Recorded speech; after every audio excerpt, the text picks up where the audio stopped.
Good evening, everyone, and welcome to the fourth webinar in our Forestry Solution series. It's great to see everyone here this evening. It's great to see so many people joining us each week. I'm going to hand you over to our chairman for the evening, Mr. Tom Hickey from the Waterford Forest Owner Group. Thank you.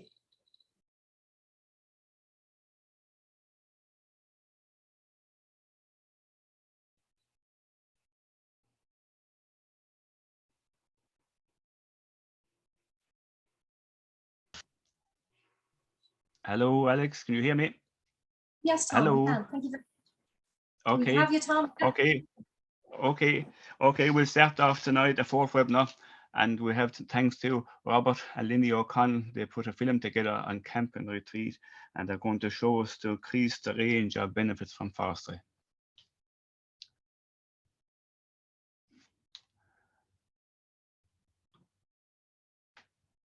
Robert O'Connell grew up on a 150-acre farm in Raheen Duff, Folksmills, County Wexford, and he had fond memories of being in the woods as a child with his family. So it was natural that he wanted to give his own kids that experience. Well, my husband brought us down to this spot.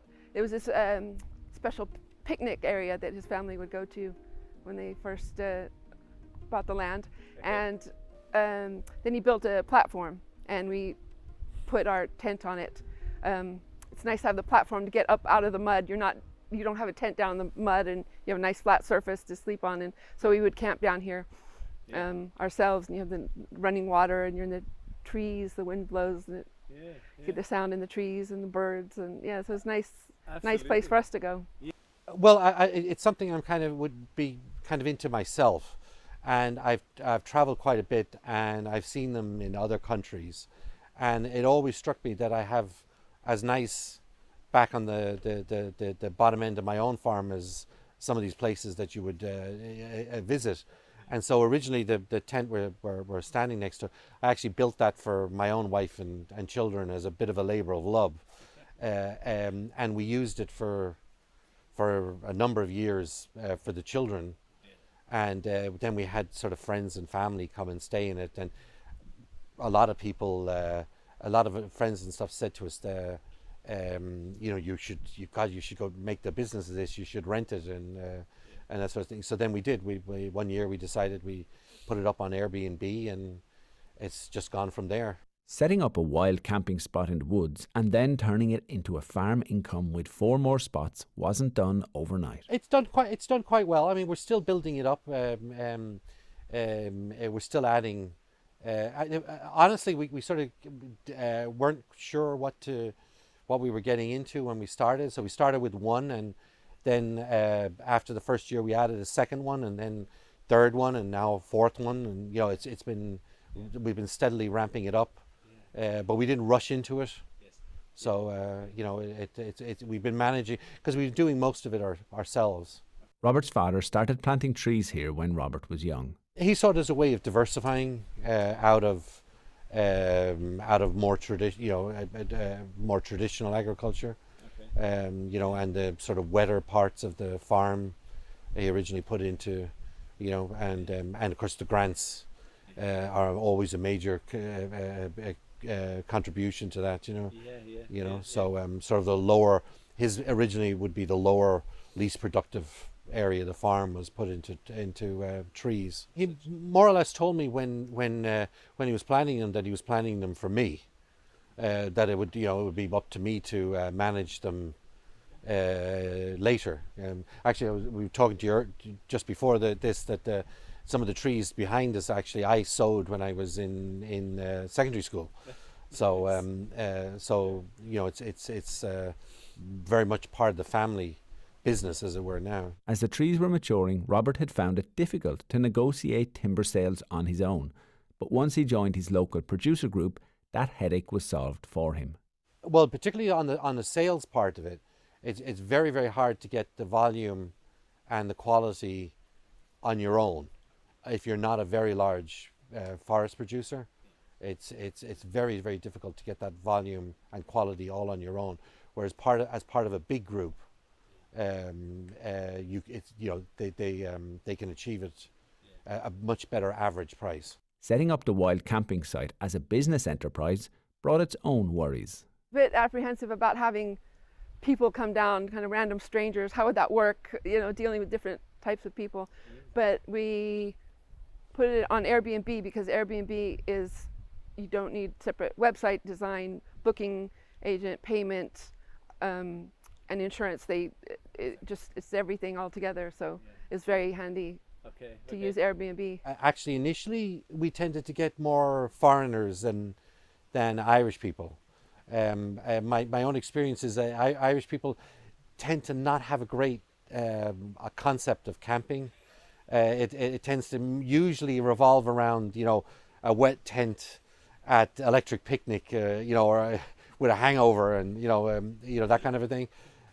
Whereas other countries, you know, particularly, you know, Central and Eastern, Northern Europe, they have a long history of camping out in forests, and so it was actually more of a natural fit to foreigners rather than even Irish people. A lot of people did camp in their younger years, and a lot of them introduce camping to their children, but they're a bit too old to be sleeping on the ground. So it's great. They have a real bed.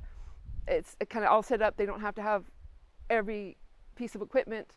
They can just come in, bring some food, clothes, they're set, and they can introduce children to camping, because this is not glamping in the sterile hotel room outside sense. This is like wild camping in luxury. Children can go gather firewood, they can discover bugs and watch the birds and butterflies and dragonflies, and the children, they get their children back into nature. They're all largely the same size. We have a deck that's 5 meters by 8 meters, right? And then the tent is about 5 meters by 5 meters of that, and then the rest is a covered deck for the lovely Irish weather. Cause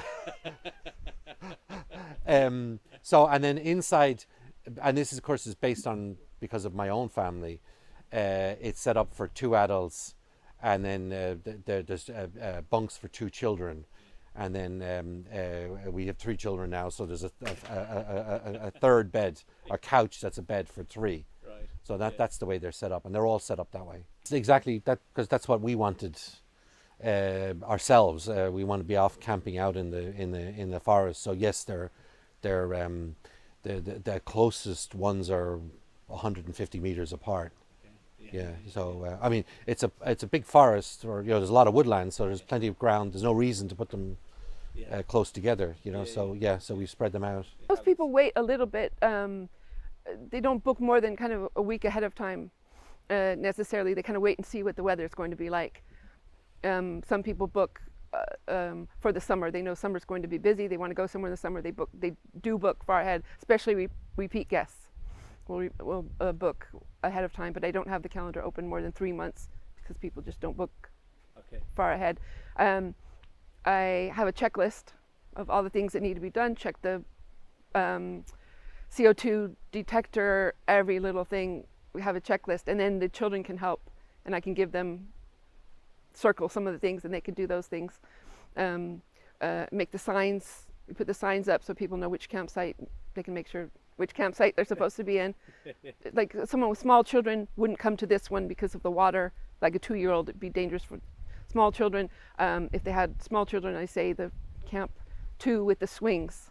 They have a swing set, and they can climb all over the swing set, and it's more flat. And people with middle-aged children go to camp 3 with the zip line. They have their own personal zip line. They love it. They just go back and forth all day on it. Parents sit on the deck, drink wine, happy. It sounds like a good holiday. Yeah, people find it's great because they can sit there and drink around the campfire at night, and the children are asleep in bed right behind them, and Linny has found that using Airbnb takes care of all the administration, leaving them time to focus on taking care of the campsites and growing slowly. And the advice she would give to others is not to try and get it all done overnight. It doesn't matter what you have. You don't have to have it perfect at the beginning. It doesn't matter what you have, as long as you describe it and have pictures, like on Airbnb, then people will come.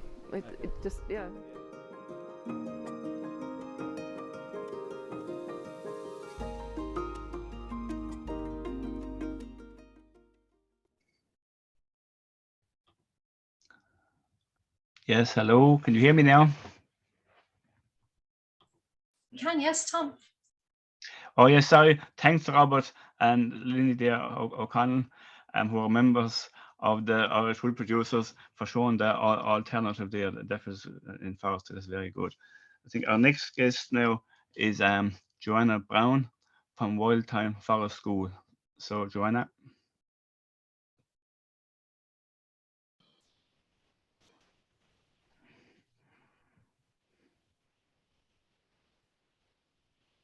Hello, can you hear me? We can, yes, Joanna. Hi there. I'm just trying to find my PowerPoint. It's disappeared. The internet went.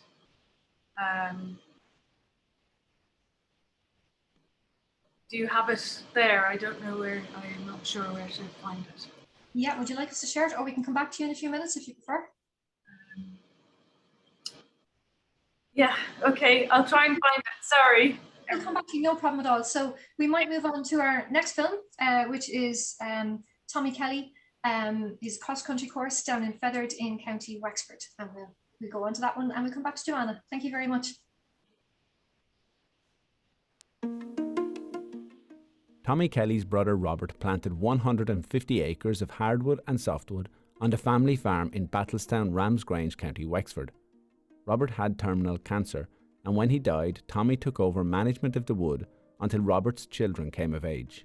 The majority of the deciduous trees were planted in 2000 to 2002, and he died in 2002. So yeah, there was a contract in place there with a subcontractor, an establishment grant, isn't that correct? For 4 years, yeah. So I sort of had to keep an eye on him because he wasn't that keen to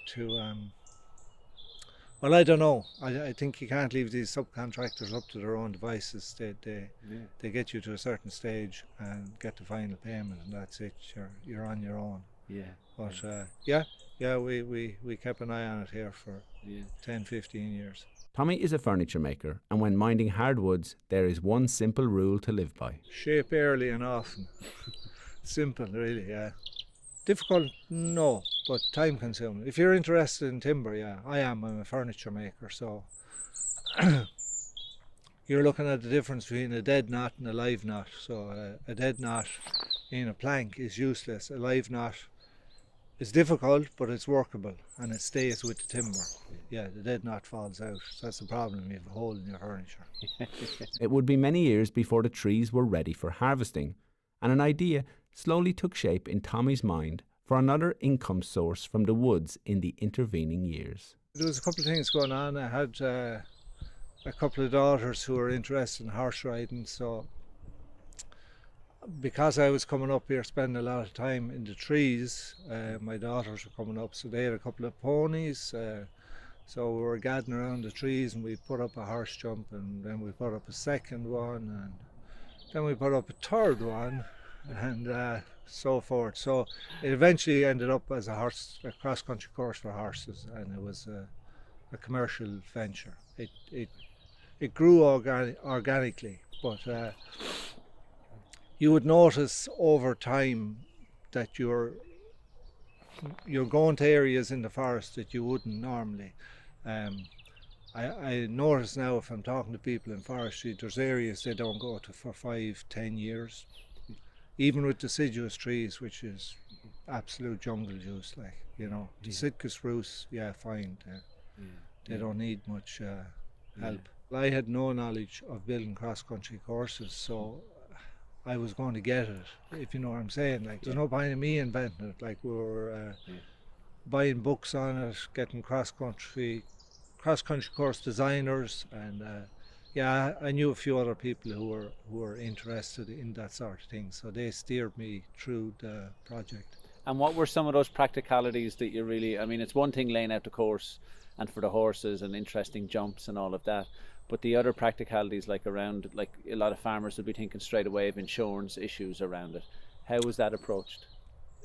Insurance is not an issue. A lot of people have a misconception about insurance. The insurance I had was to protect me, not the person that came on the horse. The person that came on the horse, if it fell over a jump, That's their problem. That's their risk. They come with that risk. If I leave a rake on the wrong side of a jump and a horse lands on it and hurts its foot and tumbles, then I'm responsible, and that's what the insurance is for. Right, yeah. So the insurance wasn't at that time prohibitive. It wasn't an issue. In the early days of developing the cross-country course, Tommy was also running his own business, grieving for his brother, and raising a young family, which helped him stay focused. 3 hungry kids, maybe.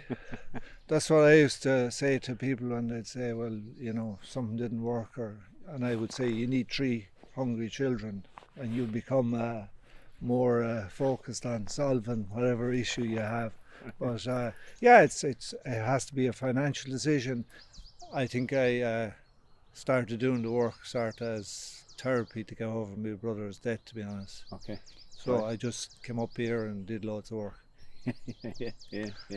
Not knowing whether it's going to work or not. The cross-country course here at Battlestown is different to other courses, and that was a selling point from the start. We ran a couple of events, hunter trial events, and that sort of put us on the map. And also I looked at the other cross-country courses and found a lot of them were visually you could see the whole course when you landed in the yard, and perhaps the horse owners mightn't like me saying it, but a lot of people would come to this course and they could do what they like. There's nobody watching them, so you go off in the trees and you can jump the jump, or you can walk around the jump, or you can do whatever you like, you know. And it's the ambience of the forest. Like, I mean, a lot of cross-country courses are just a field with a series of jumps in it, you know. Now some of them are very good, and if you're buying a horse and you want to see the horse jump in each jump, it's good, and they have a gallery and they're looking out on it. But this is more for ambience, I think, you know. Once the business was up and running, Tommy saw the popularity of mud runs for adults was on the rise, and he set aside a weekend where the horses were banned and the humans took on the hook and muck course. We ran a mud run, for a couple of years. Hook and muck, we called it. It's still there in Cyberworld somewhere, if you want to look it up. They became quite popular, those runs. Yeah, well, it took a lot of manpower, and a lot of people volunteered to help, but I realised that for a couple of years it probably wasn't going to be a financial... we hoped for the second year that we'd have 500, but we only had 350, I think, or something like that. So I sort of said, no, we'll let that go. We used the cross-country course as the course, if you know, just for the day. So you know, you can always double purpose something if you can find the right idea. Yeah. And there must have been a good buzz around with that, Tommy, was there? I mean, yeah, it was great excitement. Yeah. Okay. And it was good fun, but there's only so much fun my wife can put up with too. The running and maintenance of the cross-country course complemented the management work Tommy was doing in the woods. It's fine. It's not a big income earner, but what it did was it doubled with what I was doing with the trees. So I had to come up various times and do various things. So you're keeping an eye on the cross-country course and you're keeping an eye on the trees. So you're double jobbing, really. Yeah. In effect. The woods at Battlestown have been thinned several times by now, and the premiums are finishing. Tommy has seen the price of wood shoot up in value, and he thinks forestry needs to be seriously considered by farmers looking towards the future. The planting of crops and cows and beef and all that, they're an instant return, but they're not necessarily making a great margin. But I don't know the figures, so it's really down to maths, Chris. Like, are they going to make more out of the trees or they're not? And it's very difficult to measure that because the market changes. Like the price of timber at the moment, like for a cubic foot of oak, a foot is €100 in American oak. Same price as walnut. I mean, it was half the price of walnut 3 years ago.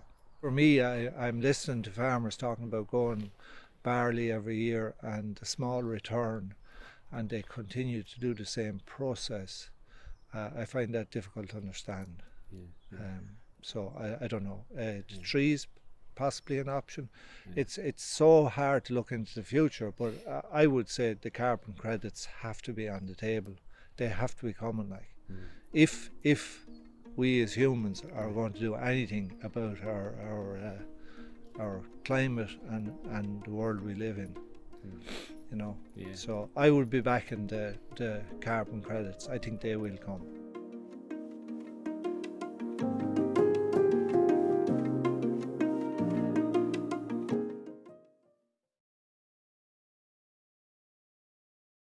Thank you, dear Tommy. Is Joanne ready now? If Joanne is ready now, Alex? I think we're going to move on to William's film, if that's okay. Oh, it's William Bunbury. Okay, so next so is William Bunbury from Lisnavagh. So William, okay.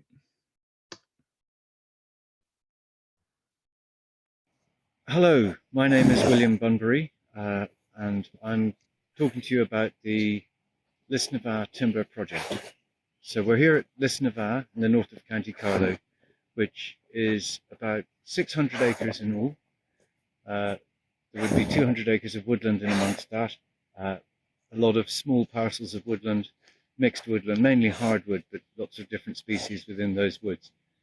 There's also at Lisnavagh, we have Lisnavagh House, where we do a number of weddings, yoga retreats and other events. We have quite a few cottages, which are mainly let out through Airbnb, particularly during the pandemic. They were extremely popular. We obviously do some of the farming. We do the tillage farming ourselves. The grass is let out. That may change a little bit in coming years. But on the forestry side of things, I came back here to Lisnavagh 20 years ago and was trying to think what we do with the timber coming from the woods and whether we can do better than to sell it to a timber merchant. Not that there's anything wrong with timber merchants, but maybe we could make something out of the wood and you know, sell it for more than we can sell a tree. So we picked up 60 tons of logs that were lying around the place, 3 lorry loads, brought them to a sawmill in Wicklow, and we planked the timber there with someone who knew what they were doing, so that was good. It was a good start. And I started selling timber to furniture makers. I got it kiln dried in Wicklow, brought it back here, and designed a website attached to lisnavagh.com that sold hardwood timber, and it grew from there. I also designed a spreadsheet that became a database that kept track of all the different logs that we had in our sawmilling yard, and also, more importantly, it kept track of all the planks of timber. Sorry, my dog is digging a hole right beside the camera. I don't know if that's interfering with the shot. The database kept track of every plank that came out of these logs, and we measured the planks, we graded the planks, and that meant that I knew how many 1-inch oak planks I had and 2-inch beech planks, and when they were sawn, because they needed to dry and air dry. So I think what I'll probably do next is I might take this camera down to the farmyard where the workshop is in the sawmill area, and I'll explain a bit more about what we do down there. I just wanted to go off topic for a moment because there's more to woods than timber. There's the amenity value, the aesthetics, the landscape, carbon sequestration, and we've found recently that we've been sitting on a very useful resource for our yoga retreats. About 20 minutes ago, we just finished one, a silent walk through the woods. 8 of our guests came out with Emily and walked for about a bit over an hour, most of it, not all of it, in silence, and it's very good for mental health. We've also found it hugely advantageous to have these woods as a resource for corporate events. So perhaps a bit of clay pigeon shooting in the morning, followed in the afternoon by a bushcraft course in the woods just up here, for example. So there are many things one can do with one's woods beyond just growing timber. So this is where we bring the logs to when they come out of the woods. There's not very many around at the moment. In fact, most of what you can see here has been rejected year after year when we're sawmilling, and is probably firewood. There's a little bit of oak at the back there, which is good to go. As before, you can see a log reference on the log there, 1803. The 0.3 at the end means it's the third log from that tree. We do the sawmilling under cover over there if it's raining, or out in the open if it's a lovely day. We use the digger to load the sawmill with logs. The mobile sawmill is brought here on the back of a jeep and is up and running within a few minutes of arriving. And we go hell for leather for 3 or 4 days with everyone we can muster to get 30, 40, 50 tons, depends what we're sawing, planked into mainly 1 and 2 inch planks. The timber is brought in under cover where it is allowed to air dry. Every plank is given a number, and its dimensions are recorded, it's graded, and any quirkiness or features on the plank are noted at the same time. That all then gets entered onto the database. The timber is left to air dry in this shed for a year or two. Basically, the rule of thumb is a 1 inch plank takes a year, a 2 inch plank takes 2 years, and so on. Air drying brings the moisture content of the timber down to 18–20% in Ireland, and that is not good enough for the furniture industry, who need that timber down to give or take 10%. So we kiln dry it here. We have 4 kilns, well, 2.5 actually, for various reasons, but anyway, this is a kiln we're about to set off.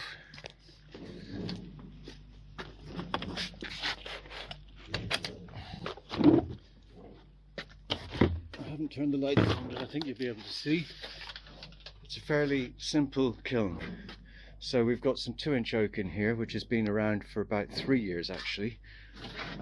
You can see here a white box which contains a dehumidifier and a heater. There's a long line of fans go right down the full 26 foot of this kiln to the far end.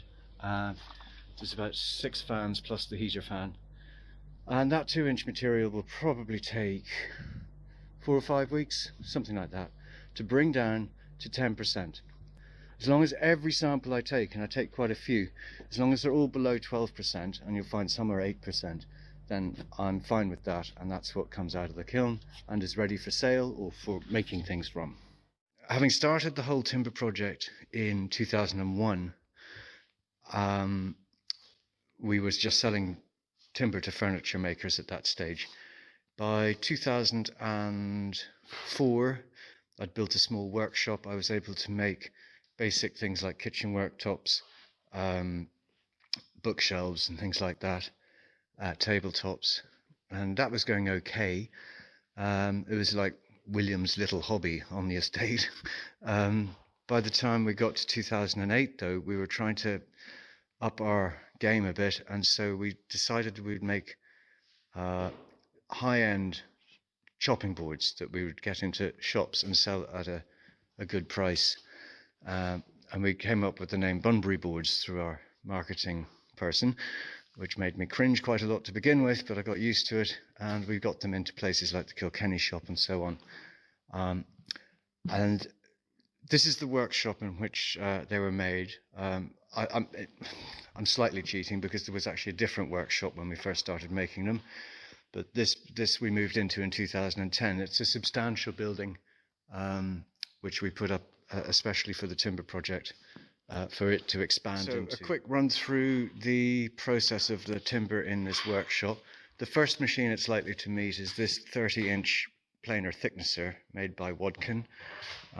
Every plank, as you know, has a number on it, and our database knows how big it is. It also knows its cost of production. As we process each piece of, or each plank rather, the number goes into this book here. It's written down, and at the end of any given month I can take those numbers, put them into my magic database, and it says that I used 582 euros worth of timber, or whatever the figure may be. And it's really important to know that the cost of my timber and the cost of my labour is less than what I've sold everything for. That's really obviously quite important. After the planer thicknesser, we use templates to basically draw shapes on each plank of wood, which we're then going to cut the boards out from. We'll probably start with the table saw here to rough it out. We'll probably go over to a band saw then, where we may cut curvy corners and so on. We'll use an edge sander, which has just been doing these boards, to make sure that the edges are nice and smooth. We then may drill a hole in for a handle or something, if some boards, in fact, something like this is going to have a hole at the top of it here, so that's what that's for. This is a table sander which can sand quite a few boards at once. Oh, and there's a router here which would put a rounded edge on some of the boards, not all of them, certain styles. The boards then come over here where they are belt sanded, one of these guys. We then hand sand the edges just to make sure that they're all nice and smooth before giving it a final run with a 180 grit orbital sander and then a 240 grit orbital sander. So there you go, you've got all my secrets now. When the boards are finished, they're brought through into here and they're ready for stamping with a log reference and then for oiling. I know what planks went through that planer thickness a couple of days ago. I know what trees were used to make these chopping boards from, and I therefore know what log references to write or stamp onto the back of the boards. So we just have a generic stamp first, and then the specific number for that tree next.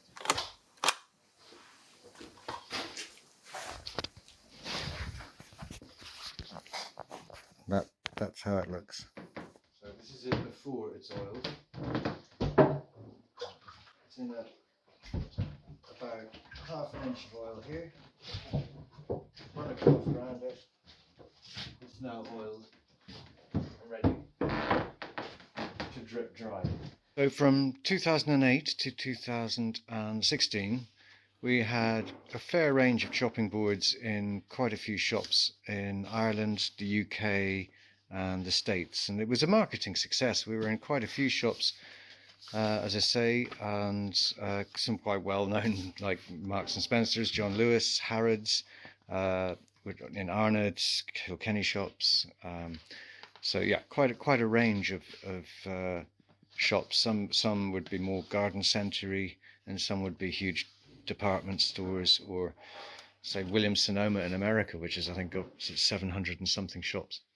So it was a marketing success, but I couldn't cover the overheads of our wonderful sales girl in the room down there, and production manager in here, bookkeepers, marketing costs, trade shows, and so on. And the end result was that I had to stop trying to conquer the world with chopping boards, and we just restricted it to an online shop. So our main sales streams for the timber are the raw timber going to furniture makers, the commissioned items, for example, that plaque, but we've also got 2 worktops. A lot of people looking for kitchen worktops as it happens this month. I don't know why, it's January, so maybe that's why. And then of course there's the Bunbury Boards. Since 2016, when I pulled out of the major retailers and reduced my overhead significantly, the struggling business that it had been became a profitable hobby with a pretty steady income in 2017, 18 and 19. Interestingly, in 2020, our sales then went up 25%. Now that might be because I had more time for this business as opposed to getting involved in lots of weddings up at the house and so on, because they'd all been cancelled. But things did pick up in 2021 in that respect, and yet my sales in 2021 went up another 40% on 2020. So there's definitely an increase in demand for local produce, anything that's locally made and not just designed locally but made locally, and from Irish materials. I think there's a market for them. So I think 2022 is getting off to a pretty good start. We're only halfway through the first month, but the indications are that we're we're on a good upward curve with this business, and I would hope that the same might apply to anyone else who's getting involved in anything similar in Ireland. Okay, I think that's me done. I'd just like to say thank you for listening and good luck to all of you. Cheers. Bye-bye. Thank you. Okay, very, very good, yeah. Oh, Alex. Sorry, just to say, we want to acknowledge, Tom, that William did all his own filming and editing, so we just want to acknowledge he put all the effort in himself, so thank you so much to William. And also well done, William, yeah.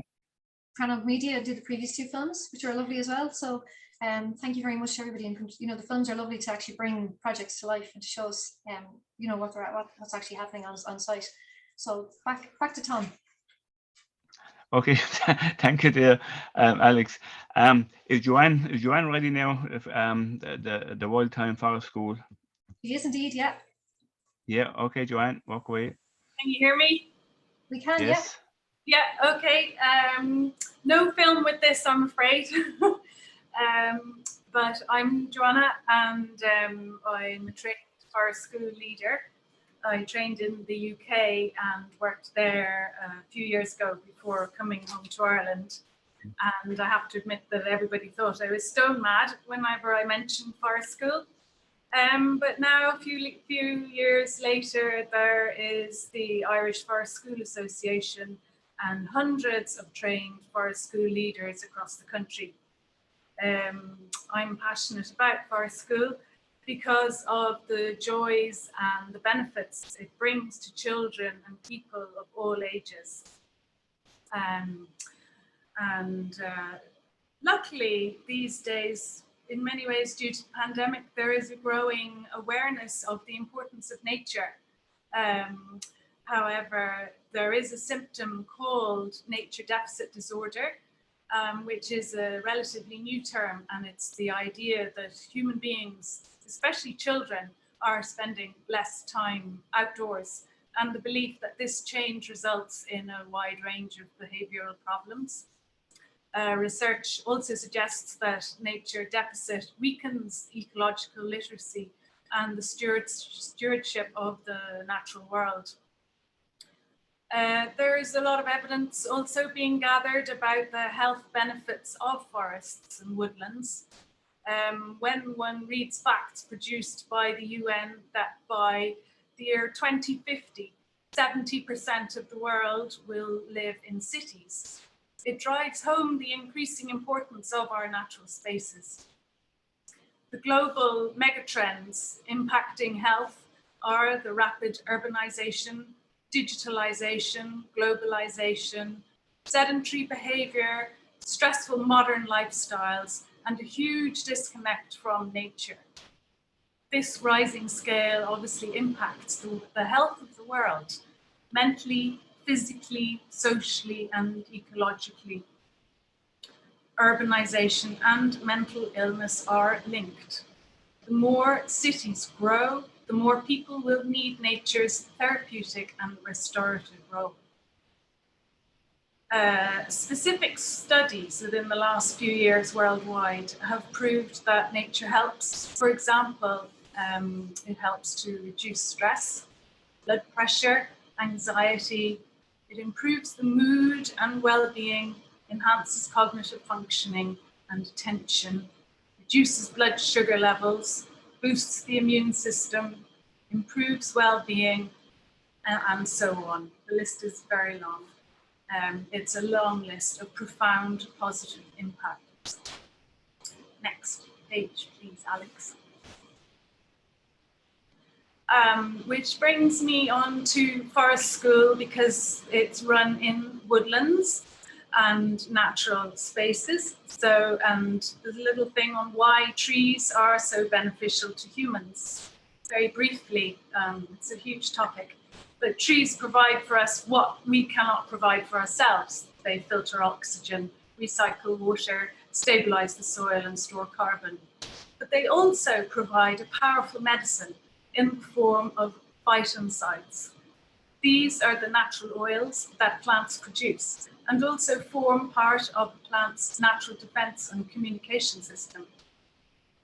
There are many types of phytoncides due to the large amount of trees in nature, each providing their own range of benefits. And these are what have been scientifically proven to help humans as they enjoy being in the woods, breathing in the different smells or phytoncides. Next, please. No. No. Okay, yes. So I'll give you a brief overview of what Forest School is. It gives groups of children mainly the opportunity to participate in activities with a qualified leader, immersing themselves in nature on a regular basis. It's not a school or a building, but more of an ethos. It's a way of learning through nature, ideally using the same woodland or natural area for a minimum of 2 hours every week by the same group. It allows children to experience the rhythms of nature, the seasons, the weather, and even in the pitch dark. The Irish Forest School Association was founded in 2016, and it has a lot of information for guidance. It's a wonderful community of people, all passionate about nature and working outdoors. And there are lots of ways to engage ourselves and children in nature, such as gardening and the scouts and sea swimming and so on. However, Forest School is unique and recognisable in that it follows 6 principles which guide its ethos. Next, please. And these 6 principles can be summarised from the Irish Forest School Association website. And number 1, they are regular sessions, which is very important. It's a long-term process of regular sessions rather than a once-off or infrequent visits. Woodland setting, it must take place in a woodland setting or natural environment to support the development of a relationship between the learner and the natural world. Community. We use a range of learner-centered processes to create a community for being and development and learning.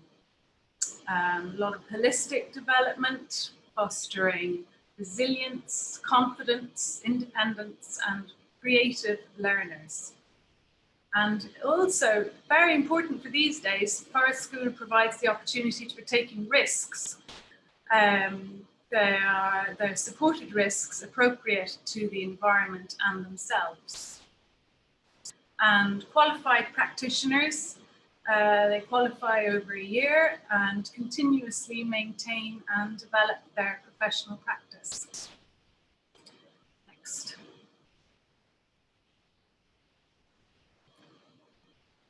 Just a few practicalities about running a forest school.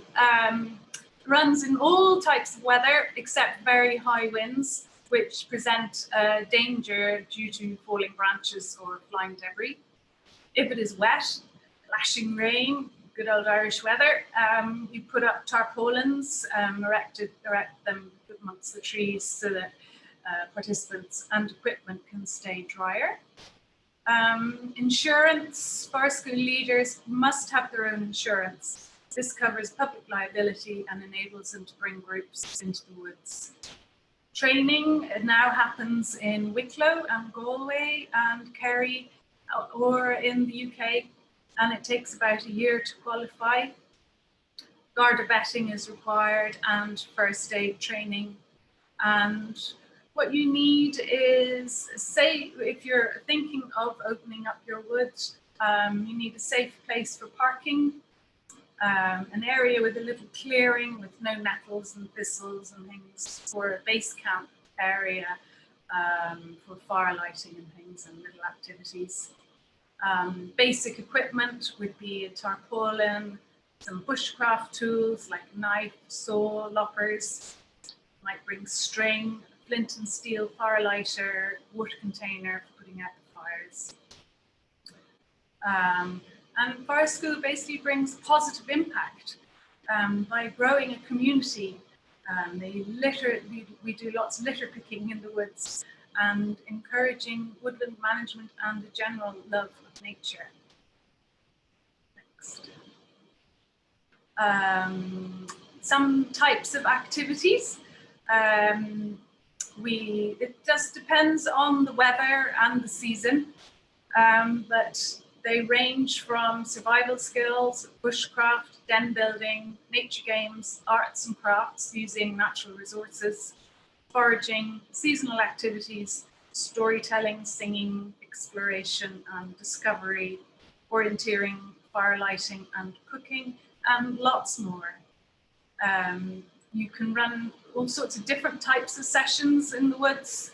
You could have school holiday camps, after school weekly sessions throughout the year, teacher training, corporate team building, school tours, special needs, and bringing forest school into schools through heritage in schools.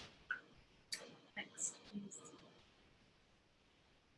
There are many nature-based interventions, such as forest therapy, forest bathing, ecotherapy, and green prescriptions, and so on, are all coming down the tracks, especially after the pandemic, when people are realizing the joys and benefits that nature brings.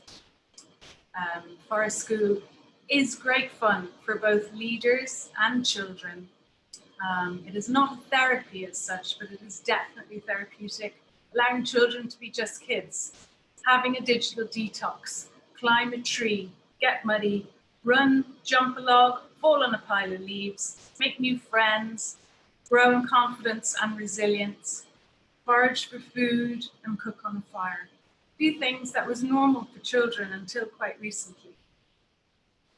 It would be wonderful to see more woodland owners open up their woodlands, no matter how big or small, for children for a sustainable, environmentally friendly, positive experience for all. And you can find more information on the Irish Forest School Association website and the Forest School Association in the UK. And these give lots of information and also the history and growth of forest school in Europe. And now I have a few photographs just to give you a general idea of what goes on. And here is a little space, and we gather in the car park about 10 minutes walk away from here. And there's a little track leading into the woods, and they love it. And there's a little area here. And den building is a huge part of forest school. Next, please. And here we have a bit of dry hedging as well. And of course, there are den wars, and it all can get very exciting, but it's great fun. And yeah, they all design and imagine their own dens or build in teams. Next, please. Here we have a fire circle. There are logs all the way around the fire, which makes it more comfortable, and you can run activities on the logs as well. And here in this situation, there are loos there in the background, which is good. Otherwise, they are encouraged to do a wild wee behind a tree. Next, please. Here's a little group. They found lots of mud at the bottom of this bank, and we're enjoying washing through the mud, getting muddy, and playing in the leaves in the autumn. Next.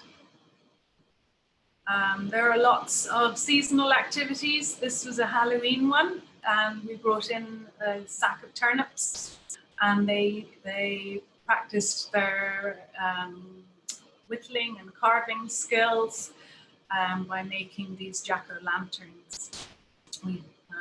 It's great fun. Okay.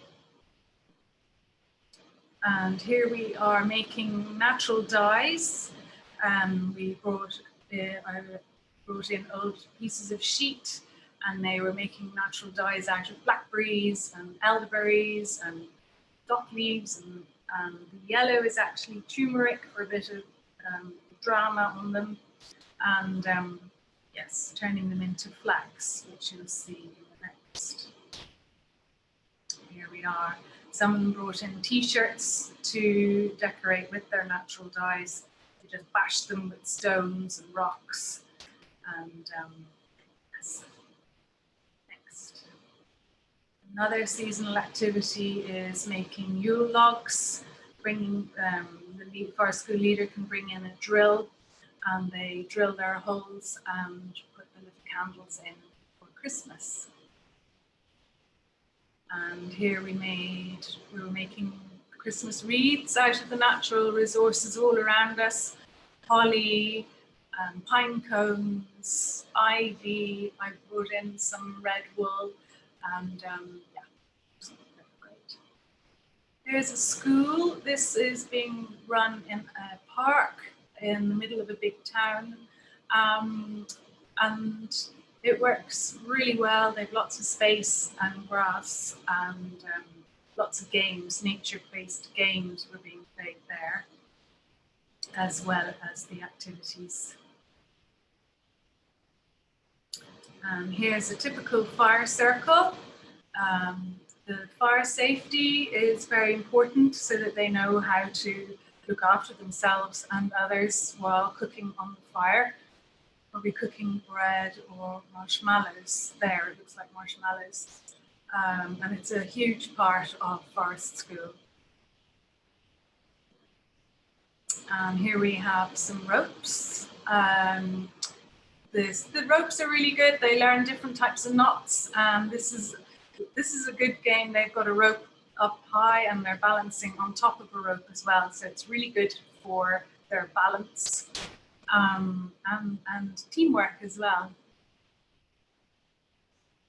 Here we have some whittling, doing some bushcraft activities, and they're making swords and bow and arrows and lots of whatever their imagination wherever their imagination takes them. Here we have some environmental education. This is a rubbish timeline where they are trying to match the different types of rubbish to how long they take to disintegrate, whether it's 3 months or 1,000,000 years.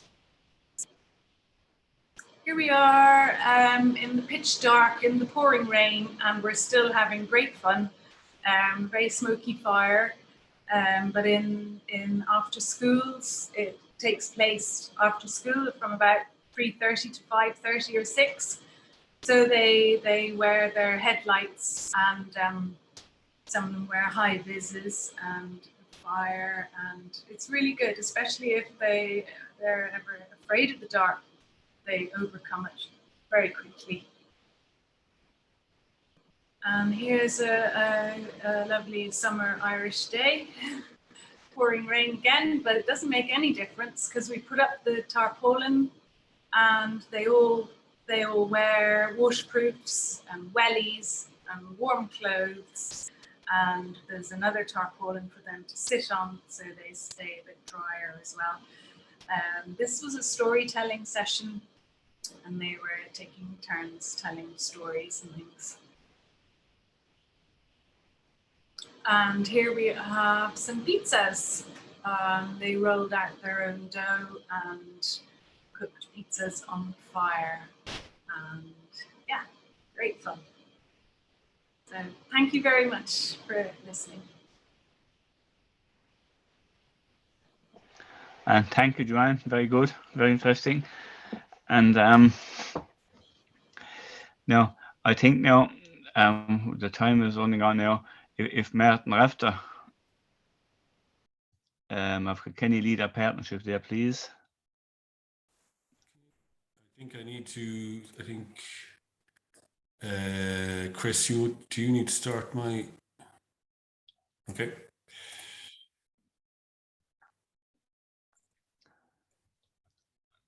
Okay, this is really short.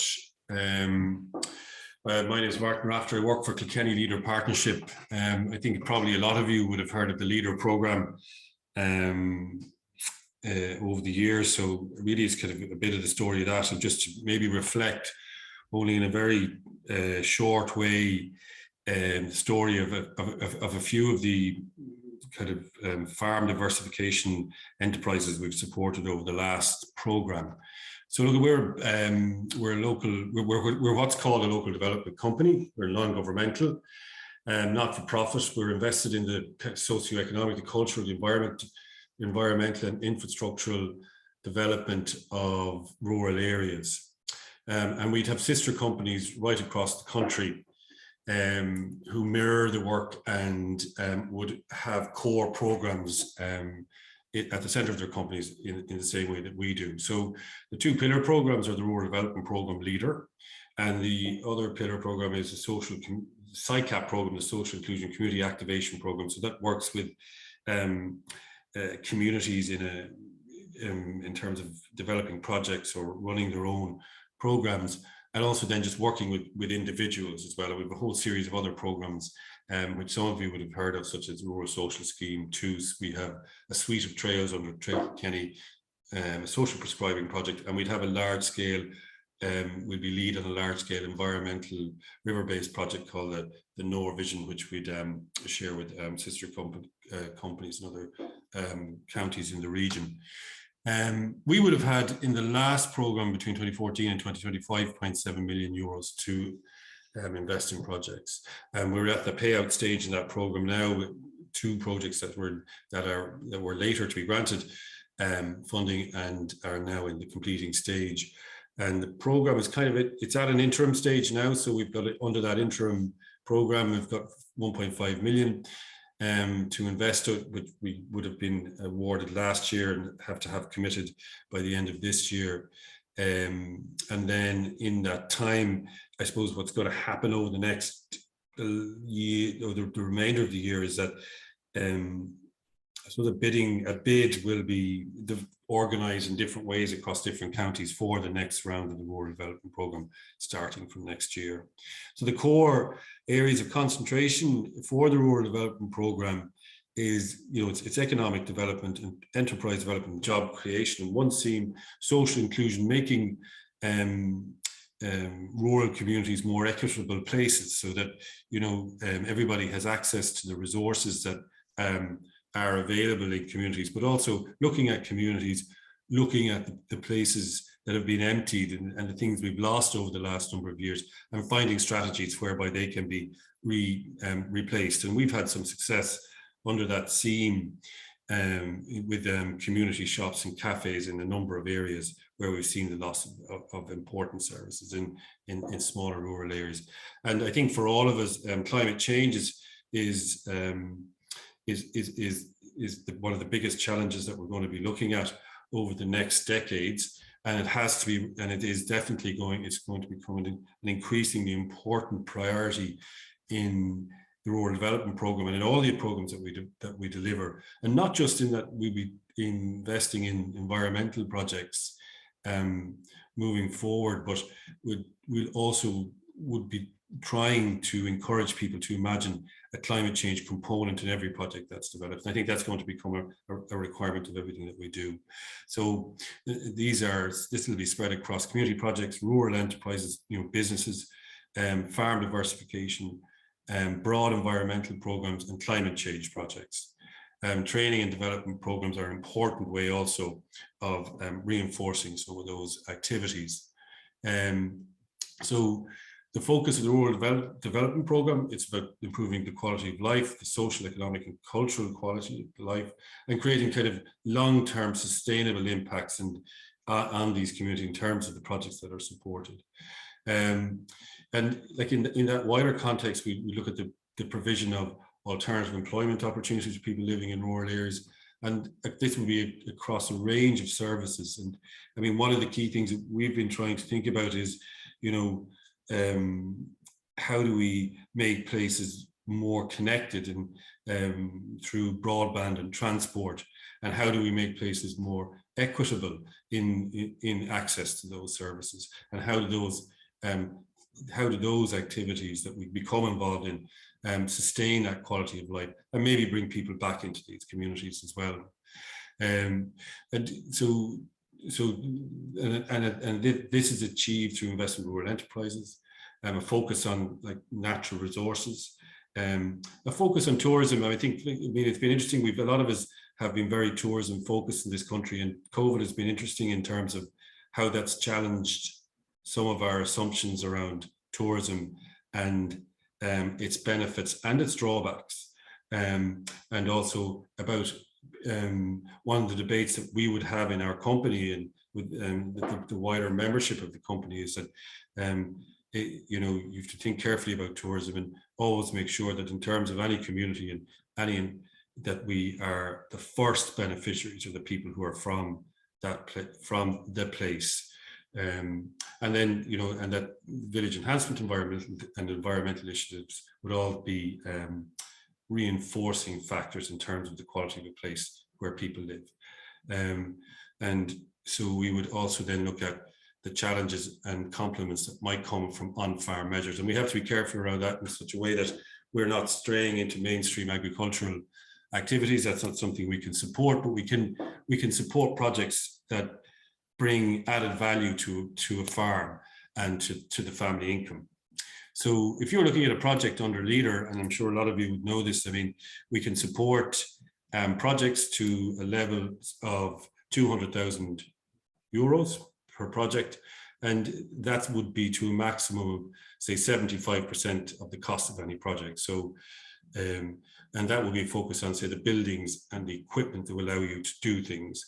A lead-in, a lot of people opt for is an analysis and development grant, which is there to a maximum of €30,000, again, 75%, that allows you to kind of explore the potential of any project, but also some of the challenges, and also build that business plan that supports the making of an application to ourselves and others.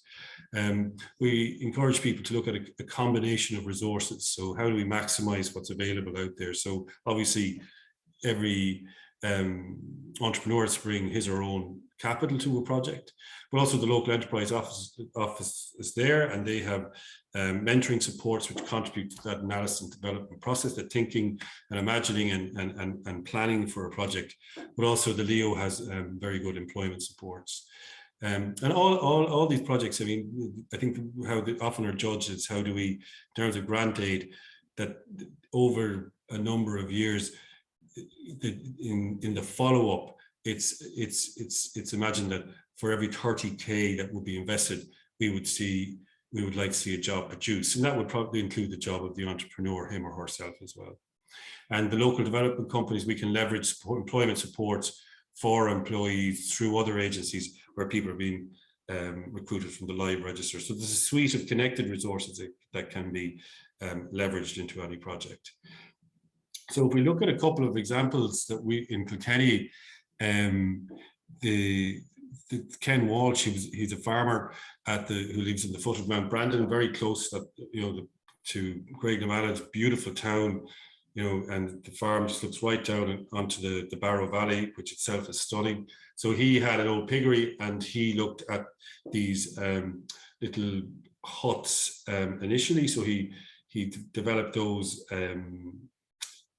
on the farm. He also made some kind of other camping options in terms of bring your own tent. You can hire a tent, or you can. So he also has other kind of more squared off huts which were there. So as he kind of got feedback from people, he grew that, and it was very interesting because we've been looking at Craignamadh, which is a beautiful place, and ways that you could encourage responsible visitors into it. And Ken would have been involved in the development of an outdoor pursuits hub that we would have supported the development of in the town, and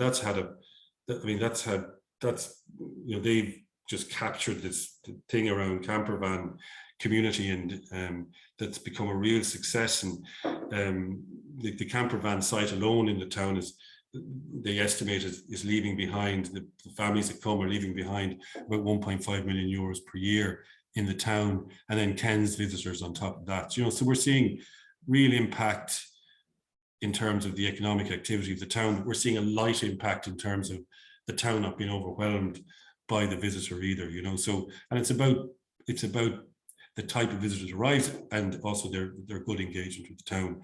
So in terms of Ken's project would have supported the capital costs in that. He was experiencing a good level of success before the pandemic. And also then in terms of, and he would have had a good level of customers who were actually Irish, and the pandemic has introduced actually a whole range of other people who may not have chosen a camping holiday in this country to his site there on Mount Brendan. Ger Point Park, it belongs to Joe and Maeve O'Connell. It's just outside Thomastown, another very attractive part of the world. They own a small country estate just a couple of miles from town, but on that estate is like a medieval village of which the church, and there's a graveyard there. But there's been a number of studies done on the site where it's the village can be seen through a kind of a landscape scan. So good images of it have been developed, so we can actually see, and that's been redrawn, if you like. So that can be seen, and also the site is associated with St. Nicholas, Santa Claus. So Joe and Maeve saw an opportunity here from the studies that were done. They came to us, we worked with them on a business plan.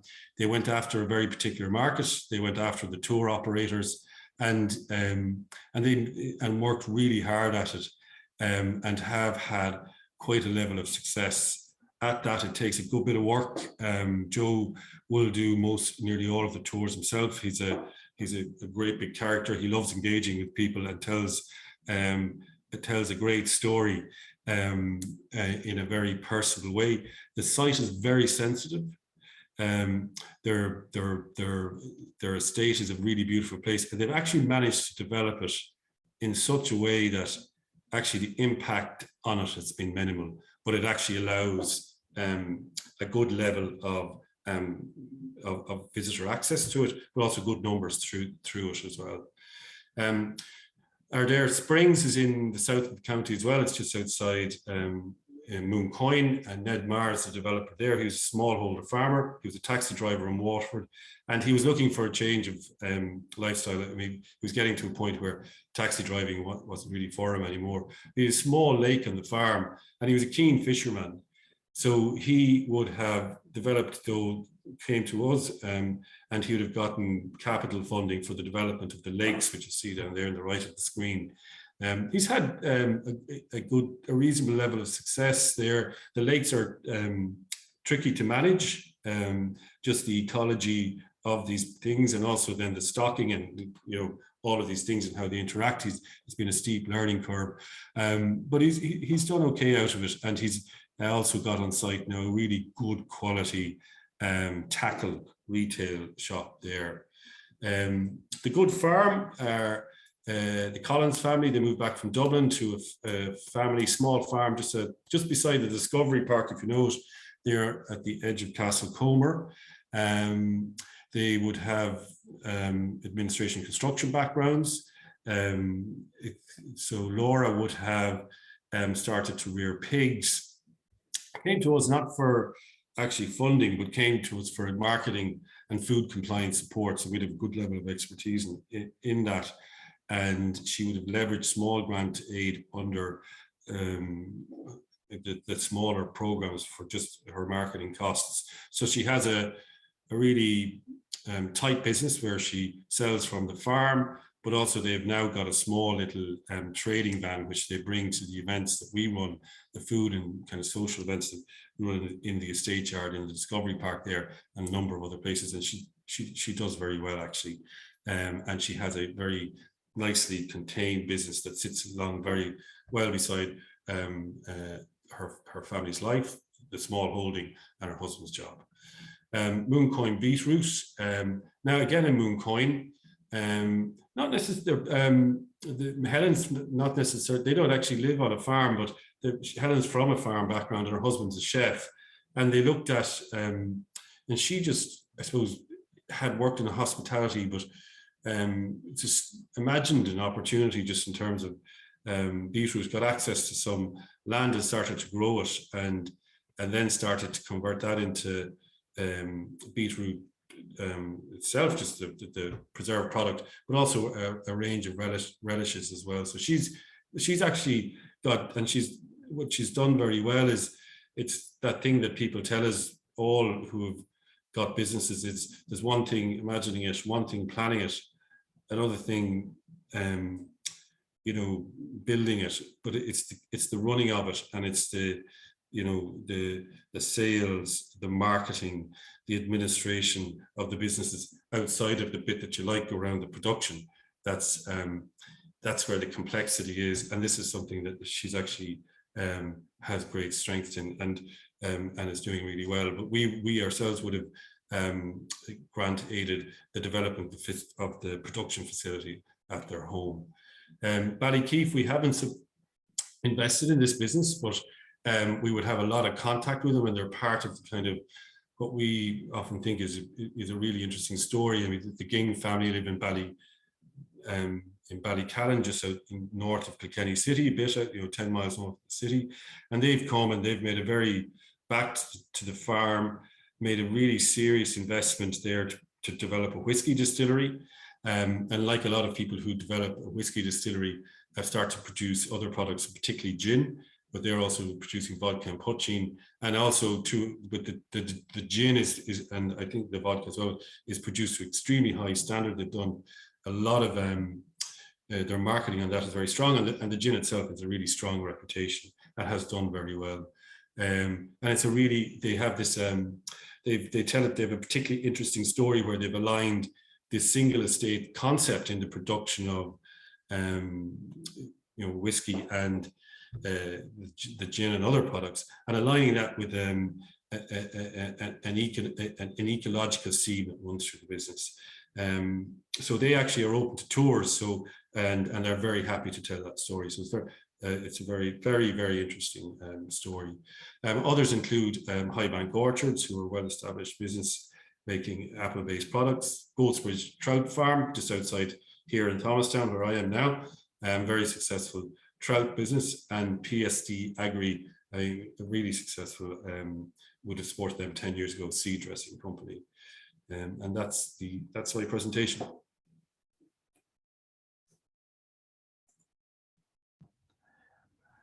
Yeah, and thank you very much, man. Very, very interesting. Back to Alex now. Alex, have you anything to say before we'll?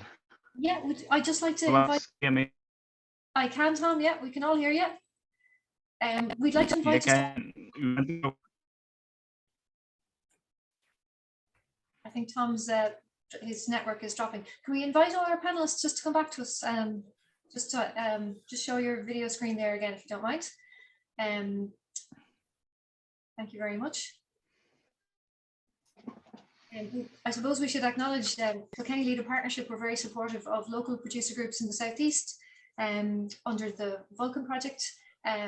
They supported 5 different producer groups, forestry producer groups, and helped us all develop. So Martin was instrumental in that, so we should acknowledge and thank Martin for that. It was a big deal in the southeast. We're all very lucky to be part of it. We have a few questions. We're just going to have rapid fire questions to everybody, so thank you very much. Robert, we had a couple of questions on the campfire. It was people were concerned about how would you, I suppose, keep control of people in your campsite and about lighting fires in your forestry. I mean, there's always some danger to it, but I mean, if you keep it well contained and you have a proper fire pit and a large fire extinguisher on hand, just in case. Yes. That we haven't had any real problems with it. I don't. Well, Robert has actually facilitated some of our scouts, well, two or three groups at a time, so he's well capable of keeping us all in check. So he's done very well. It's a lovely setup. Tommy isn't with us, but I suppose I should say about Robert and Tommy, from a forestry point of view, like they're active forest sites, like they're actively managing them. Tommy, we have a forwarder working there at the moment. It's finishing up today and we'll be gone tomorrow, and the horses can come back in tomorrow. So these are active commercial sites, and there's still a crop coming out of them, even though there's other activities as well. Joanna, we had a query about some forest owners who are asking how they could get involved in their local forest school. Yes, if you go to the Irish Forest School Association website, they have a map there, and you can find out which forest school leaders are nearby and get in touch with them and see if they would be interested in using your wood. Or you could go and train yourselves. So it's interesting you said that. So some of our forest members, like members of our local producer groups, are actually in that process as well. So they are looking at doing it, because it is a nice experience to actually deliver the forest schools. So hopefully we will hear more about that again. And just William, I suppose you mentioned about the timber project, and it's a lovely thing to be able to see how you went so far with the project, and then you reassessed about, that you have to make a profit out of the business as well, which is, it's a really lovely thing to see, and it's still sustainable.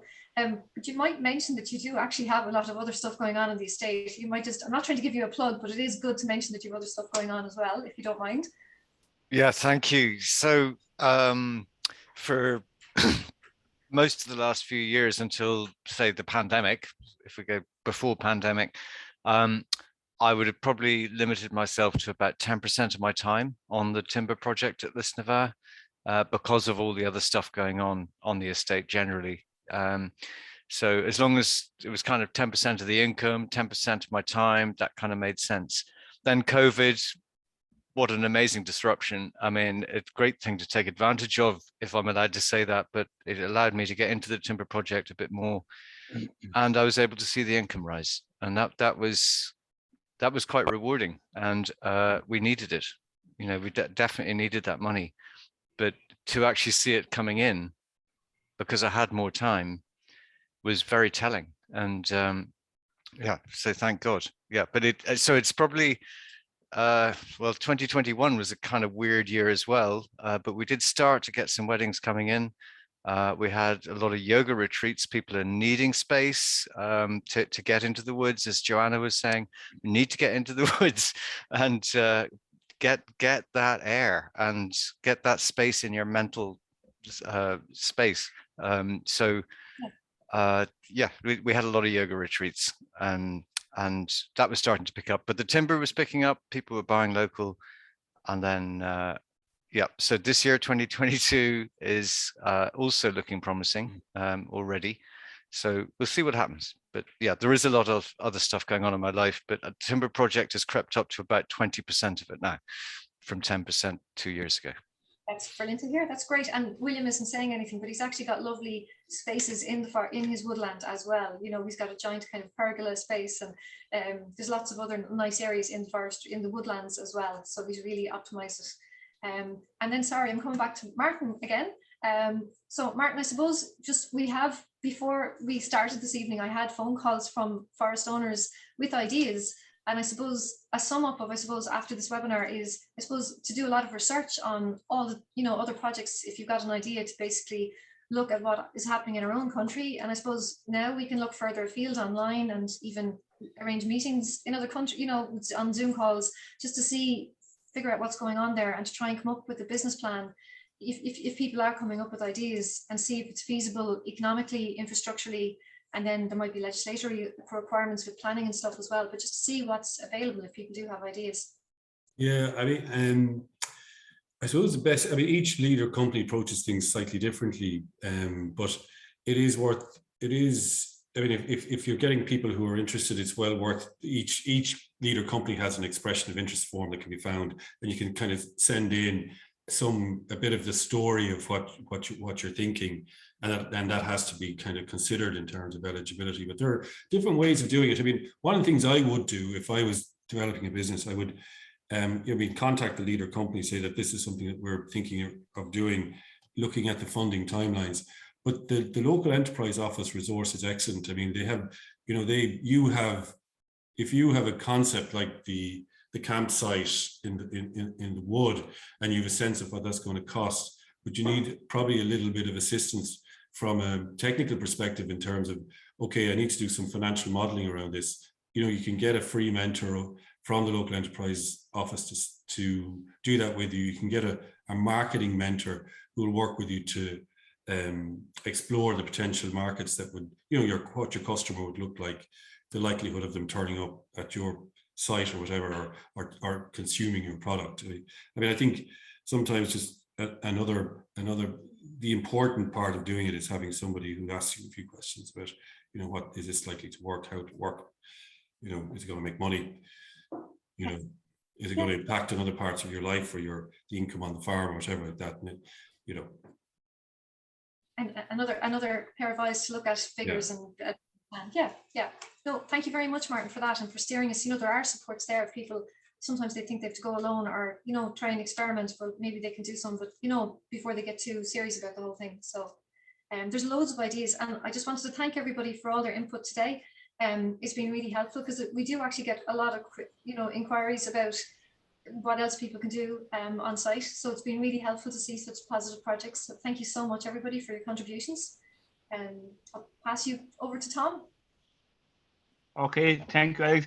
We'll just finish now by thanking all our speakers, and we'll definitely, I would like to thank the people and all the work behind tonight to get the show on the road. So Alan, Chris, and Alex, thank you very much, and we'll close now. Thank you. Thank you.